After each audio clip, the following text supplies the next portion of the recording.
Hello, you're listening to the Academy Securities Geopolitical and Macro Strategy Podcast.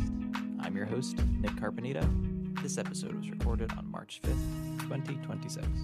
This podcast is brought to you by the Academy Veteran Bond ETF, ticker VETZ, that's V-E-T-Z, VETZ, an exchange-traded fund focused on investing in mortgage-backed and asset-backed securities that support veteran lending.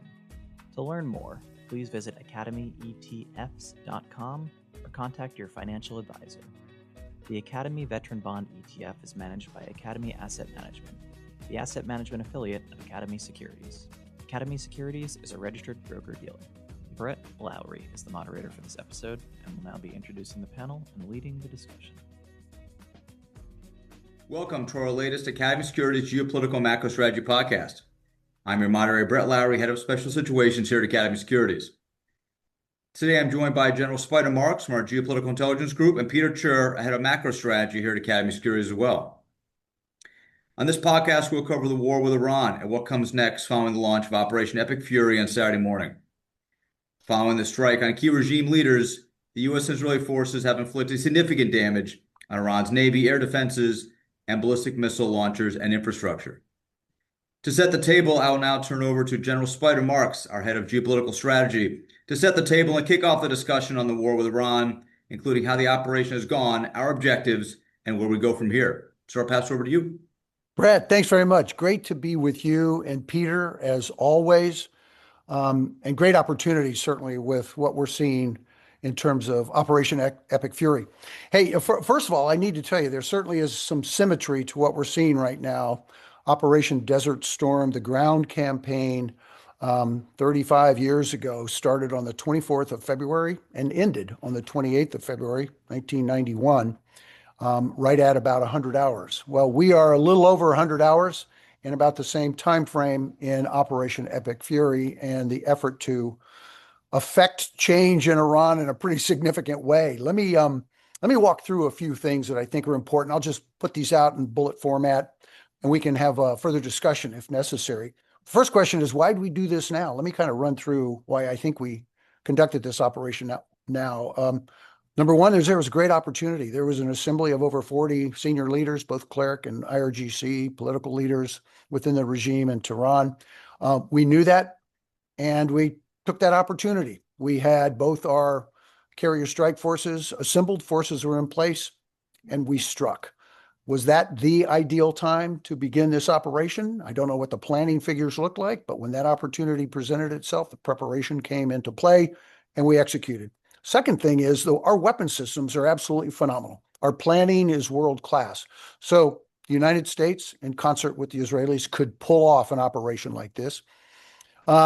I think the third thing is, we saw over the course of the previous 2 months this increase in terms of the protests in Iran, and clearly the assessment was there is an opportunity for us to take advantage of that and maybe mobilize that and give incentive to the Iranian people. And the final thing is, I think if not now, when? When is this going to take place? I think it's fair to say right now, every predecessor of President Trump is drinking a bourbon and smoking a cigar and saying, God, for God's sakes, I wish I'd done this. So we are where we are right now.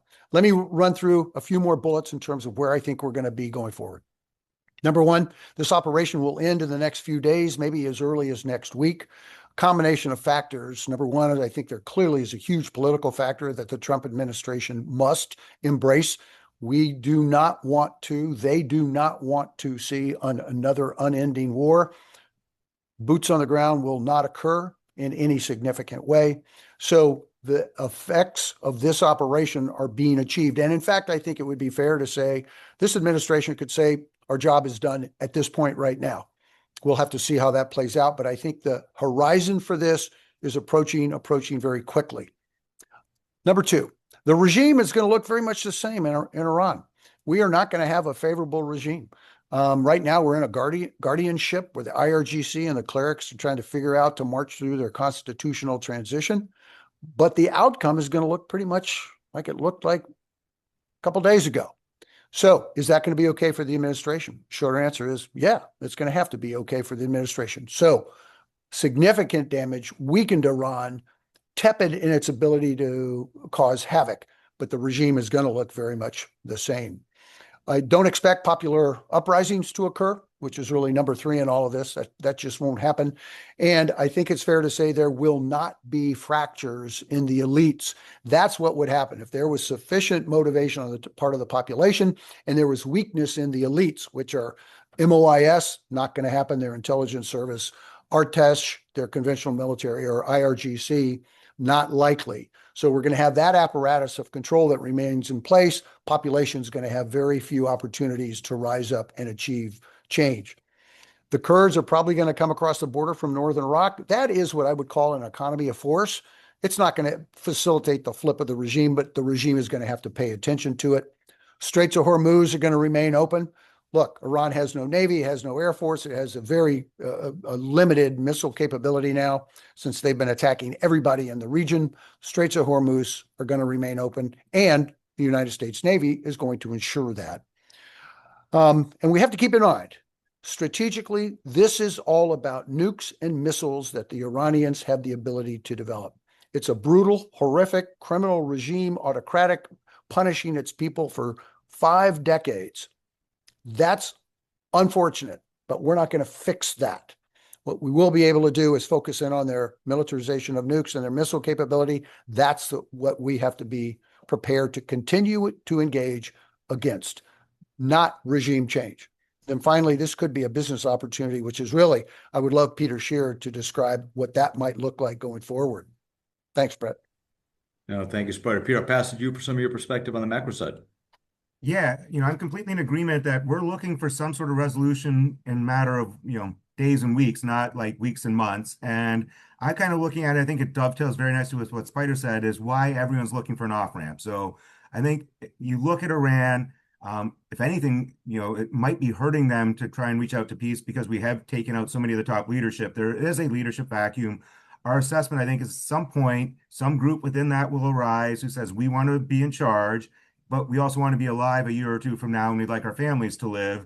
So let's reach out and do something with the US. And I think you create a Venezuela 2.0 type situation. So maybe not ideal. You leave the existing infrastructure in place. And Trump himself has said that he thought it was a mistake in Iraq to kind of, take out the entire infrastructure. So I think that's where they come from. The Middle East, I think, is the easiest one, right? They don't want the attacks going on. They don't like this. They've been trying to westernize their economy. They want to build data centers. They want to do all those things. So I think they will push for anything that kind of gets this ratcheted down, where that can be their main focus, and they and their citizens don't have to worry about this. Again, it's, I've got to admit, I was a little bit surprised. I thought, Dubai was not the number one, used airport. It is, right? So this is a huge center for commerce, tourism, business. So they want to move that on. And then I guess the big question becomes, why would the US want this? And from my perspective, I think the attacks on LNG are a little bit more concerning. So the LNG market is a little bit more tight, and it's harder to kind of, move around that. So I think we've seen some attacks on LNG facilities. I think that's a little bit more worrisome than anything going on in the oil side of the business, which is real. But China has supposedly up to 200 days worth of oil inventory. It's not going to affect China tomorrow, so they're not in a panic. We are energy independent, so we're not in bad shape. So I think, yes, the Strait is a issue. To me, it's secondary to LNG, and we don't want to see further disruption in that. I do think we might still be a little bit away from being able to truly protect the Strait to the point that actually commercial vessels want to go through it, right? We can protect it, but do commercial vessels, even with insurance, want to go through? So that'd be another reason, as you've all explained to me, accidents can happen, and Iran could have a successful attack. So everything is really, there's been some death, and it's awful, and it's a tragedy. But all in all, this has worked phenomenally well. So some sort of, agreement. And I think just like Trump has wanted in Russia and Ukraine, I think we would get some sort of business opportunity to invest in Iran, to be part of Iranian, rebuilding once we lift sanctions.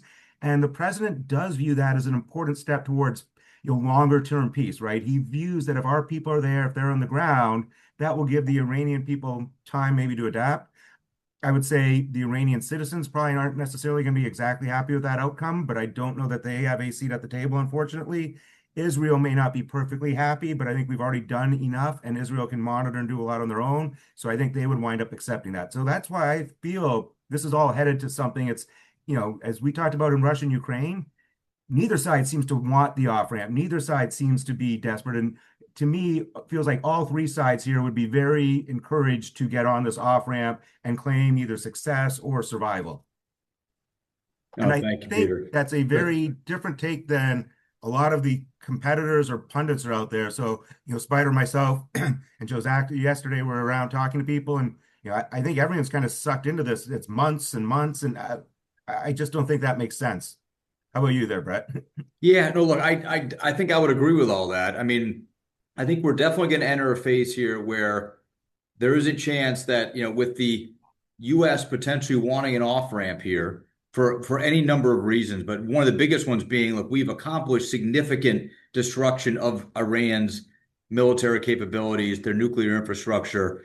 We've sent them a very deliberate message.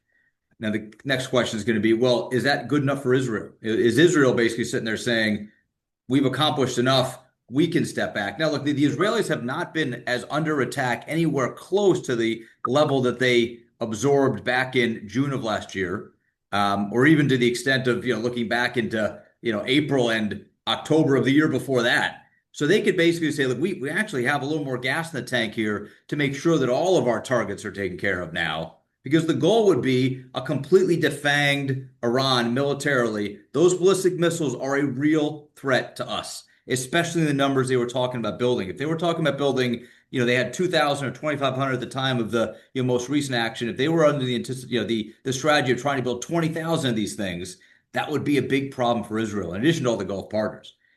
So we'll see here on timing. The United States has basically said, we've got effectively the biggest strikes are yet to come. Are those strikes going to be the crescendo of all this? Basically, this is going to be the final set of strikes that basically brings what's left of the Iranian regime's leadership to their knees to at least say, we would like to talk. And when we talk, it's not going to be as peers. Clearly, we are accepting maybe not outright defeat, but we're clearly coming into these talks once again from an inferior position to what we had, at least in our minds, from the talks a few weeks ago. Let's circle back just to one more question. We do have gotten a lot of questions around the Strait of Hormuz. Now, Spider, 100%, I agree with you on that. From the perspective of, as we look at the history of the Strait, from the 80s to now, that was always the biggest threat the Iran, their Navy could effect on the region itself. Back in the 80s, the Samuel V. Roberts hit a mine. The U.S. had engagement with respect to supporting tankers coming out of the Gulf. We've recently, as of a couple of days ago, said we would be open to doing that again. Our mission as the Navy is to get the straits open, to keep them open. There's obviously a lot of factors, like Peter mentioned, insurance policies aside, but I do expect destroyers to start flowing through, transiting the Strait of Hormuz and showing the world that it's open. But, Spider, from the perspective of what Iran could potentially do, I mean, from what's left of their naval capabilities, what's left of their mining capabilities, they don't have an air force. But, could they at all pose a threat? Because if a tanker gets hit and sinks or is, effectively, demobilized in the strait, that could be a problem. But any recent thoughts on that point would be terrific. Yeah, I think it's fair to say that Iran retains the ability to disrupt traffic through the Straits of Hormuz. It's a stretch to assess that Iran's got the capability to close or deny access to the Straits of Hormuz. That's a very tall order. With the destruction, I think it's fair to say Iran's Navy has been destroyed. We can count the number of ships that went to the bottom of the Gulf. We can talk about what can be reclaimed and rebuilt. It's fair to say in the immediate term, the Iranian Navy is ineffective. It cannot affect operations in the Gulf. So the mining capacity, could it be done by commercial Iranian ships could that be a cover for an operation? Sure. Would we be able to pick that up? Sure. My mind is Iran always retains the capability to be disruptive, but in this particular case, transit through the Straits of Hormuz should be available to everyone. And I agree with you. You go back to Operation Praying Mantis. That's what it was called after the USS Samuel Roberts was mined. We sank over 50% of the Iranian Navy to the bottom of the Gulf. First time since World War II. Naval engagement of that magnitude. That achieved a tremendous amount of capability on the part of international traffic to travel through the straits. And we also executed Operation Earnest Will. during that same time period. So that has historically been a problem. But over the course, that has been intervening, 40 plus years, the straits have they have not been contested. So I think it's fair to say there could be some forms of disruption, but it's not going to be a closure. And certainly we need to be concerned about that, but we have the ability to operate and to respond to that. Thank you, Spider. Peter, Yeah. from the perspective of, and we're obviously getting a lot of these questions. I completely agree with all. China having a lot of reserves. China can obviously wait this out.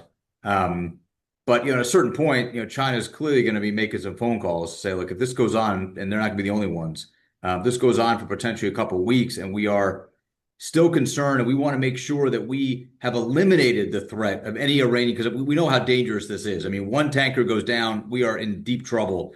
So that's why we've taken our time to hit all the shore-based, anti-ship missile sites, taking out their big deck Navy ships, taking out some of their small frigates, their fast frigates. But they got a lot of speedboats. God knows where they put these things. They got a lot of explosives, and they got a lot of people they can put in these speedboats to drive them towards any tanker force. Now, you're going to have a destroyer in front, destroyer in back. You're going to have air cover potentially. So you're going to have a lot of assets making sure that this tanker or these tankers don't get hit. But from the perspective of China, when do you think China might step up and say, look, we're not getting involved here militarily? That's clear. But from an economic perspective, who do we think China is going to be siding with? They've taken a step back here. They're not openly siding with Iran, clearly. Do we think that is because they're more concerned about their relationship with Saudi Arabia going forward, and they really don't care where they get the oil from? They could buy it from the next regime in Iran. But some of your thoughts on China's perspective overall, especially as we get towards the trade talks in April. Yeah, to be honest, I continue to kind of view the entire debate about the Strait as a little bit of a red herring right now, that I think this is not a problem that has big macro consequences for at least a month, maybe more down the road. So there are other ways to transit some oil, right? It's longer shipping, it's more expensive. You're seeing, ETFs like BWET, BWET, kind of which tracks some carriers in terms of, the profitability. So I think there are just enough workarounds that I don't think it makes sense to put anything at risk in the next couple of weeks, right? If things start getting tight and there's no clear progress towards anything else, I think this has time. And, again, with what the Secretary of War was talking about yesterday, right? More and more attacks, more and more facilities. Spider was mentioning that, right? In 2 weeks, in 3 weeks, their ability to launch any sort of missile or drone attack at the Strait should have been deteriorated immensely. So I think it's almost, we've got to start talking people almost off the ledge, that there's kind of this almost perception, Strait closed, this is awful, unsurvivable. We are moving around. Oil moves plus or minus 5-10% regularly. So, we're at the outside of a range, but, $82, you told us 10 years ago, 20 years ago, right? We are going to have attacks going on there and oil wasn't going to be $120. It would have been very different. And again, we haven't even had to tap or even thought about tapping our strategic petroleum reserves. I just feel like this is something, it's important, but if I was listing the targets or objectives, I would put that as a second or third order objective. Like, we get so many other things. And then, like you say, in 2 weeks, it's probably much easier to convince commercial shipping with the right insurance and with escorts to go through, because they're not going to be afraid. So I just feel like it's one of these things, almost the medium so many people run with. And yes, it's important, but I think we have time for that one to play out. And if we're right, the situation will be so much easier to deal with. So I wouldn't rush to trying to do anything here. And I suspect that's how China's playing it, right? If we're still here a month from now, yeah, then I think China gets much more involved. But that's kind of my time frame when I think about the Strait. And maybe I'm a little bit optimistic about that. But I kind of view that that's a 4-week out, as Spider says, D plus 28 sort of, I've been learning some good things from Spider over the last couple of days.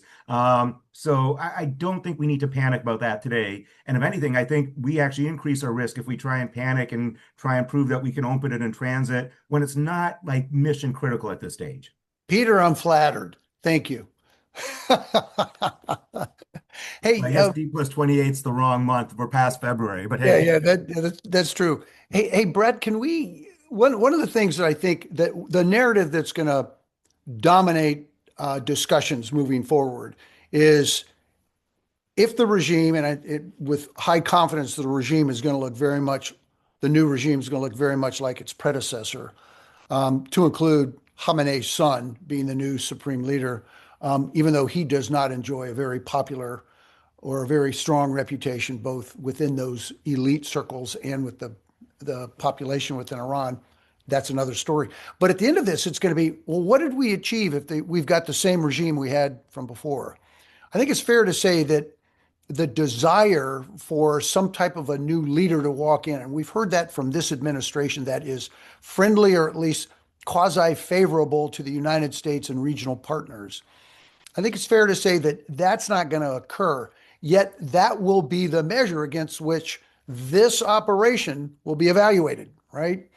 So I think it's fair to say that, look, the uprisings are not possible, and historically there is a real reason to assume that that's going to be very difficult to achieve. You know, when the Ayatollah in 1979 came back from Paris into Tehran, he came back because the uprisings were phenomenal. There was immense opportunity for change, demonstrated change within Iran, but at the same time, the Air Force, the Shah's Air Force, flipped and supported. That was the foundation upon which the uprisings could then achieve success.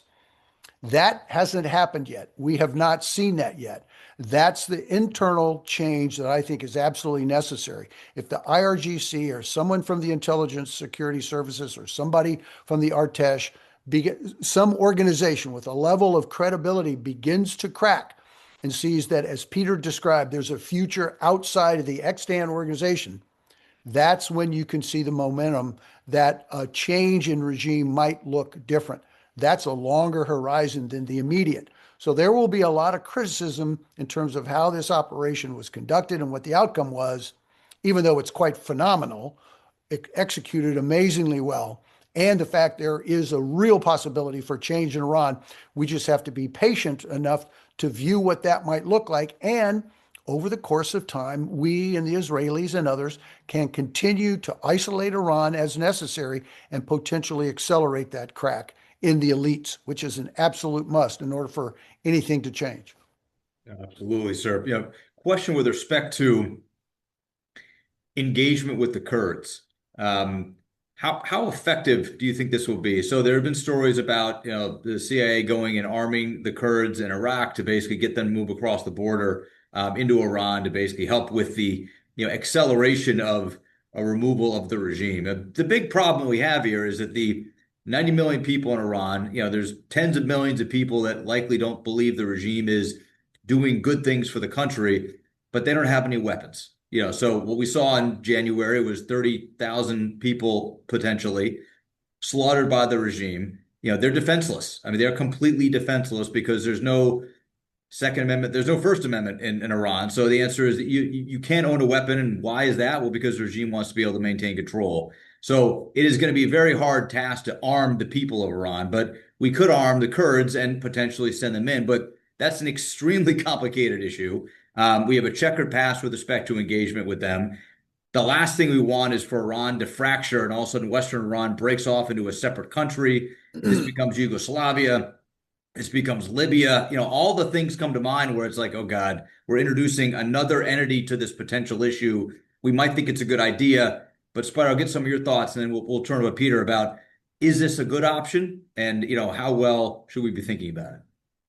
I don't know that it's an option. It's an option, but we have to establish what are the realistic expectations. What are the objectives of this potential insertion of Kurds from northern Iraq into Iran and facilitating this population of Kurds, which have always been very, very cohesive, looking for their own identity and never being embraced by anybody effectively. This is a longer horizon if the objective is to affect the regime significantly and to weaken the regime, the new regime that is going to be in place. That is unrealistic. I think what is realistic is that this becomes a distraction for the new regime that they have to pay attention to. That is further going to weaken their posture and demonstrate that they, if it works, that they have limited or at least they've decreased the amount of control that they have. That's a positive outcome.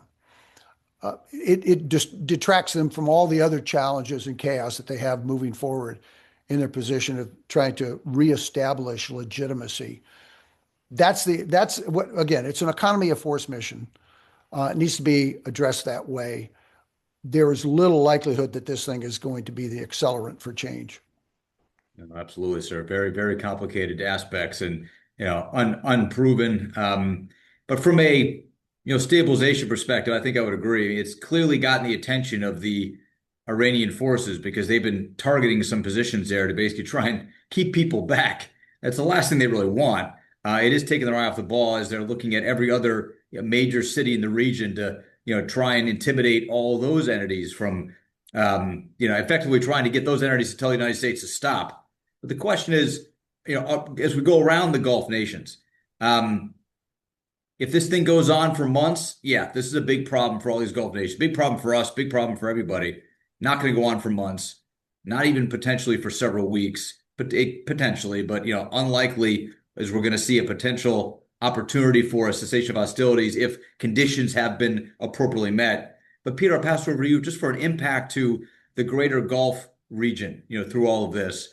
There's a reason why the Gulf partners initially said, guys, think very carefully about what you're about to do. This could be destabilizing. This could be bad for all of us.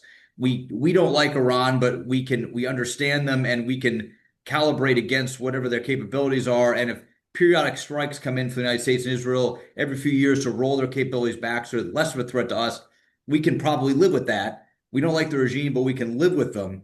If you go out and break it, we're going to be pointing to you guys to fix this.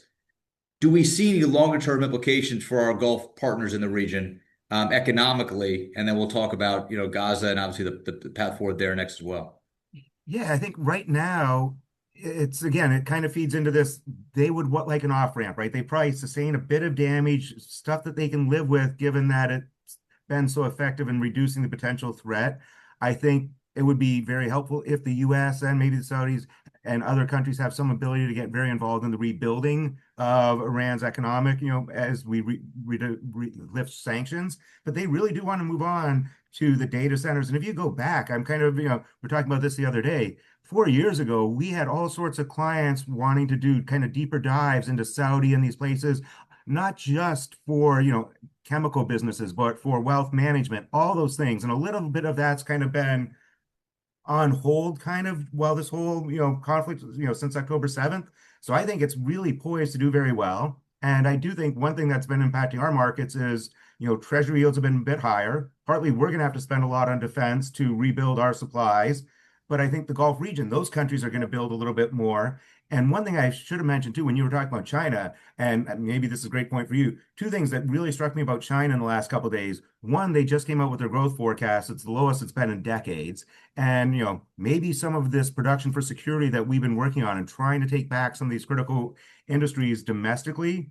And I think other countries are doing it. It's starting to have an impact. And then I think China, while they're worried about the oil, they probably have to be worried about their own weapon systems, right? It seems to me that their weapon systems did not necessarily perform well. Pakistan, India, there are some questions around Venezuela. And now Iran seems to have had some Chinese weapon systems that have not performed well and that we may have now got some access to so we can, tear them apart. So I think China's got some other worries about that as well.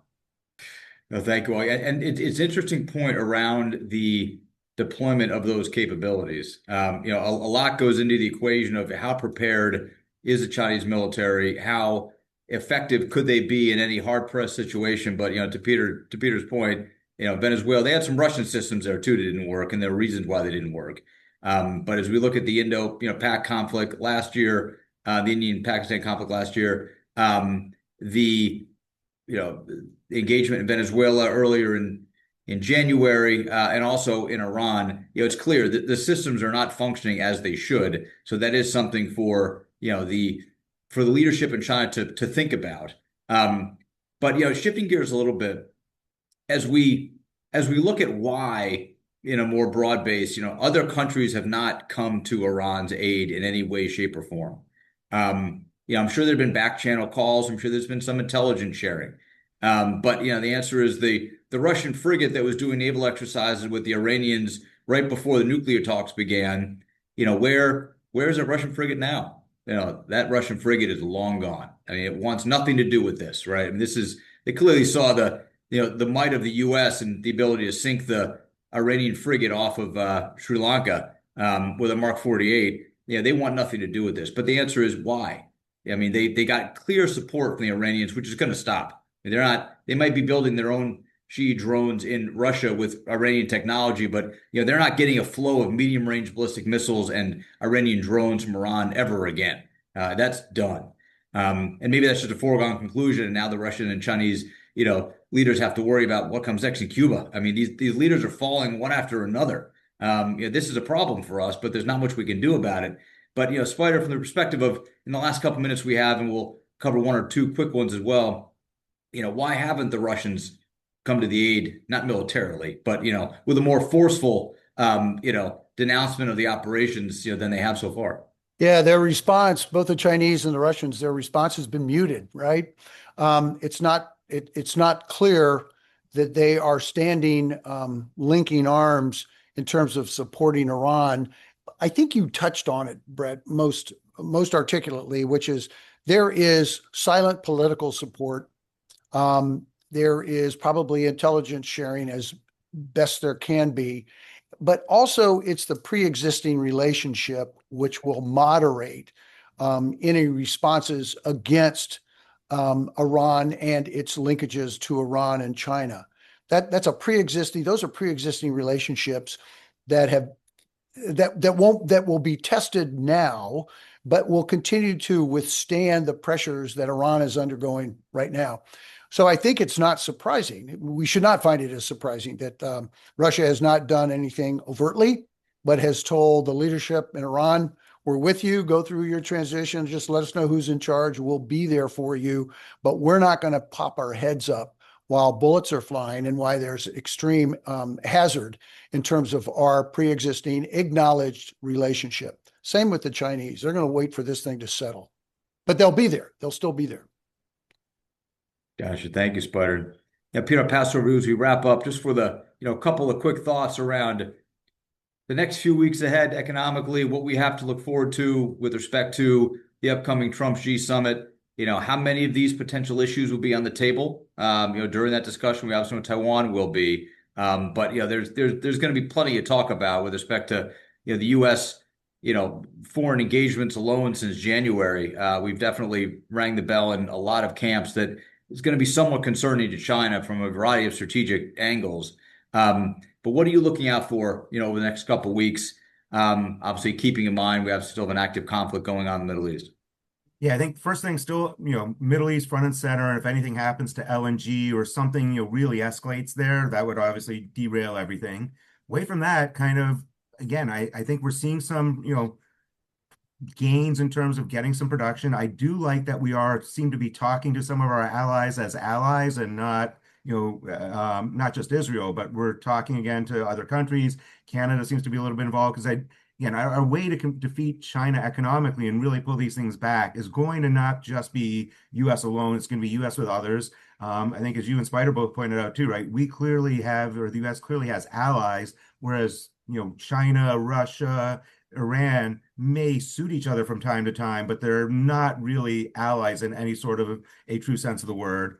The one thing that I've got a little bit of trepidation about is, and it kind of got completely lost in the shuffle, is President Trump threatened to embargo Spain. And the weirdest part of the SCOTUS ruling to me was that the president can't put tariffs on unilaterally, but we can embargo countries and stop trades with countries. That strikes me as scary. I don't think he's figured out how to use that in maximum leverage yet. I expect we will get some sort of a trade scare ahead of that meeting because he wants to go in with some sort of leverage, and not sure that we have that leverage right now. So I would not be surprised to hear a little bit more about embargoes if we're right and this conflict ends and we can really focus back on trade. I think the trade argument is going to take a second seat to this, but I think we should get prepared for more kind of, heavy push on trade and tariffs after the SCOTUS ruling to kind of, the president and this administration views that as their kind of, key weapon in terms of reshaping trade.